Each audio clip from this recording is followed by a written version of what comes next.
একজন মাদকাসক্ত ব্যক্তি একটি পরিবার ধ্বংসের জন্য যথেষ্ট। মাননীয় স্পিকার, আমাদের দেশে চিকিৎসার আওতায় নেই মাদকাসক্তের মধ্যে প্রায় 99% মাদকাসক্ত ব্যক্তি। মাননীয় স্পিকার, আপনাকে ধন্যবাদ। আমার বিষয়বস্তুটি ছিল,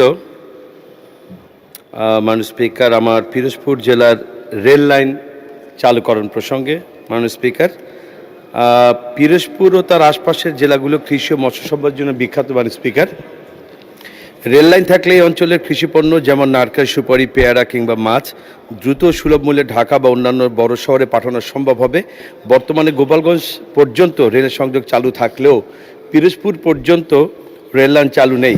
মাননীয় সদস্য, আপনার নোটিশটা ছিল হলো সরকারি মাদক নিরাময় কাউন্সিলিং এবং পুনর্বাসন কেন্দ্র। আচ্ছা, ধন্যবাদ মাননীয় স্পিকার। অনেকগুলো নোটিশ দিয়েছেন, তো এরকম হতে পারে, আপনি এটাতে আসেন। জি, থ্যাংক ইউ মাননীয় স্পিকার। আমার এটি ছিল যে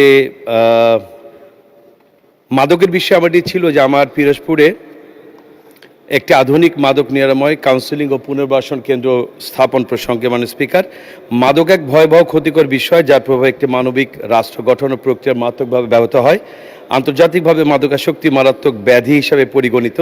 মাদকের ক্ষতিকর মানসিক ও স্বাস্থ্যগত প্রভাবে সামাজিক, রাজনৈতিক, অর্থনৈতিক ক্ষতির মুখে পড়েছে আধুনিক রাষ্ট্রের উন্নয়ন। একজন মাদকাসক্ত ব্যক্তি একটি পরিবার ধ্বংসের জন্য যথেষ্ট। মাননীয় স্পিকার, আমাদের দেশে চিকিৎসার আওতায় নেই মাদকাসক্তের মধ্যে প্রায় 99% মাদকাসক্ত ব্যক্তি। সরকারি বেসরকারি উদ্যোগে মিলে মোট মাদকাসক্তের 1%-এরও কম ব্যক্তিকে আনা সম্ভব হয়েছে চিকিৎসার আওতায়। সারা দেশে বিপুল সংখ্যক তরুণ ও যুবক এ দুরারোগ্য আসক্তিতে শিকার।